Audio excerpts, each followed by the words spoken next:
Saint Jean, dans son prologue que nous venons d'entendre, nous livre une vérité vertigineuse. Ce Jésus de Nazareth, dans cette crèche, c'est le Verbe de Dieu, la parole de Dieu, qui vit dans le sein du Père et qui, à un moment particulier de l'histoire, décide de planter sa tente parmi les hommes. Jésus-Christ, Jésus le Messie, avant d'être une parole prononcée par l'histoire, est la parole prononcée par Dieu qui donne vie à l'histoire. Dans la Trinité, le Père de toute éternité prononce le Verbe, la parole. À Bethléem, cette parole éternelle se transforme en parole de chair. Elle s'appelle Jésus. Le Seigneur sauve Yeshua. Au cœur du mystère de Jésus-Christ, on ne peut séparer l'éternité du temps. Le Verbe de Jésus. Ce serait trahir la révélation de Dieu. Dans le cours de l'histoire, Dieu avait prononcé des paroles par l'intermédiaire des prophètes, paroles qui manifestaient la révélation de Dieu, mais de façon encore incomplète. En Jésus-Christ, le Père prononce l'ultime, l'unique et définitive parole en laquelle tout est accompli.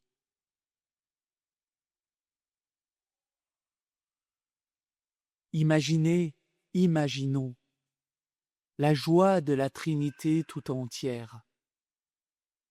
Le dessein de Dieu de toute éternité se réalise. Dieu avait créé l'homme et toute la création pour qu'elle puisse être récapitulée dans son Fils. Et ça y est, nous y sommes. Le Fils, le Verbe, prend chair de notre chair et récapitule en lui toute humanité, et à travers toute humanité récapitule l'univers tout entier.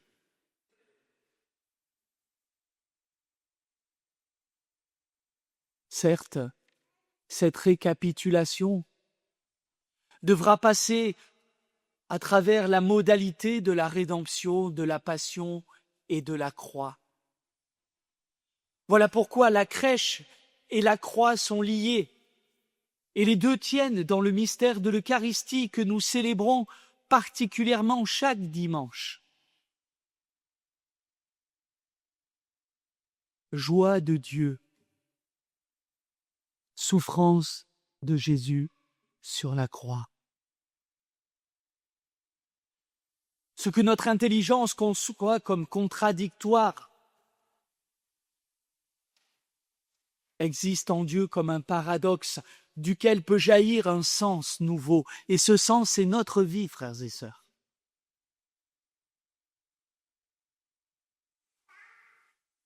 C'est notre vie.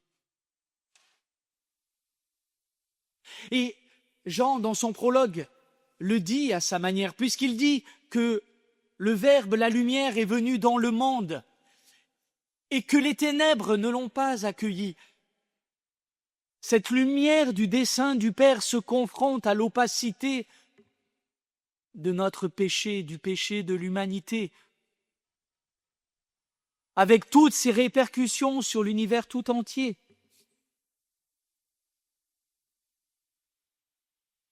Et pourtant la lumière vient parce que Dieu,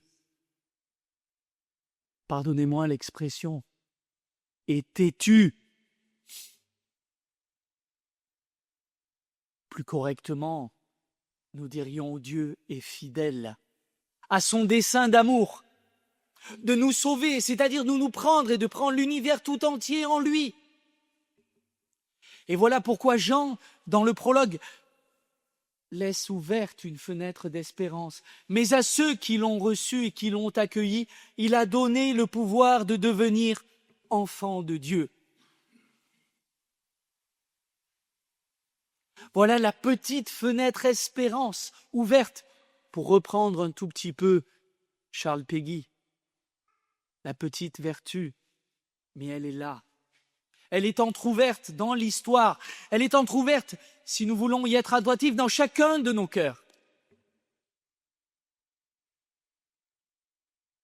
Parce que cette petite fenêtre d'espérance, elle est en nous. Que nous le voulions ou que nous ne le voulions pas, elle est là parce que Dieu nous a fait pour lui.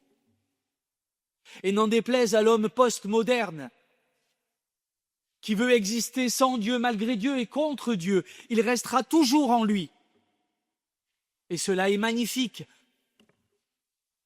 Cette petite ouverture d'espérance pour découvrir qu'au fond de lui subsiste ce désir d'accueillir la lumière de Dieu et se laisser transfigurer par elle. Voilà pourquoi l'Église ne désespère de personne, parce que Dieu lui-même ne désespère de personne. C'est aussi cela, le message de Noël, frères et sœurs. C'est cela que nous rappelle ce prologue du 4e évangile.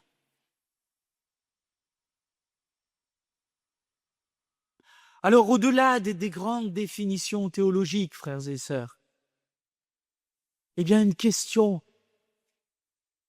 nous presse aujourd'hui, ou laissons-nous presser par cette question. Pour moi, personnellement, qui est ce Jésus? Si Jésus est un homme extraordinaire, même le plus grand parmi les fils d'Adam, mais rien de plus qu'un homme. Oh, je serais peut-être un grand admirateur de sa personne, mais cela ne me sauvera en rien. Je ne tomberai jamais à genoux devant lui. Je ne l'invoquerai pas comme mon Seigneur et mon Sauveur. Je ne serai pas disposé à lui donner ma vie en ayant foi en lui. Si Jésus est un Messie qui a échoué, comme pensaient beaucoup d'Hébreux, ou bien un avatar, comme on dirait aujourd'hui, parmi tant d'autres qui ont existé et qui continuent à venir à l'existence, quel sens y a-t-il à être disciple de ce Jésus? Qu'est-ce que nous faisons là? Autant vite ressortir. Et c'est même pas de la provocation, c'est juste de la logique et de la cohérence. Mais si Jésus est tout pour moi, mon Dieu, mon Sauveur, mon tout, alors l'accueillir dans un acte d'abandon, de démission devant sa petitesse et pas sa grandeur, mais petitesse qui est sa grandeur, alors donnera une autre direction à ma vie, qui n'enlèvera peut-être pas la souffrance, mais qui me permettra de vivre par lui, avec lui et en lui, de ne plus vivre seul cette maladie de laquelle meurt l'homme contemporain, cette pauvreté absolue, miséreuse de la solitude, dans laquelle l'orgueil, mais oui, de la postmodernité,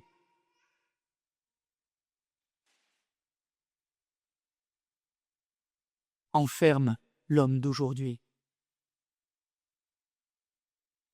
Noël nous invite à réaffirmer notre foi, frères et sœurs, en Jésus-Christ, vrai homme, vrai Dieu, vrai homme, Ce Jésus n'appartient pas au passé, il est le vivant. Il est venu et il marche aujourd'hui encore à nos côtés. Il s'intéresse aujourd'hui encore à chacune de vos vies. Il nous illumine aujourd'hui de sa lumière et il nous dit, sa parole de vérité nous communique aujourd'hui même sa propre vie. Frères et sœurs, aujourd'hui, comme nous le dit l'Écriture, c'est le jour du salut. Alors, frères et sœurs, osons nous avancer vers ce Jésus, au cœur de cette crèche. Osons trouver en lui, ou plus exactement, laissons-nous toucher par sa présence. Laissons-lui nous rappeler cette petite ouverture d'espérance qui est dans nos cœurs. Et laissons entrer la lumière divine au plus intime de notre être par cette petite fenêtre. Accueillons-la. Laissons-nous transformer, transfigurer par elle. Et entrons dans la joie du ciel et de la terre. Que cette joie soit victorieuse, frères et sœurs, de toutes nos tristesses. Comme le criait le prophète Isaïe, éclatez en cris de joie, car le Seigneur a consolé, il a visité son peuple. Et que d'un bout à l'autre de la terre, nos yeux voient le salut de notre Dieu. Amen.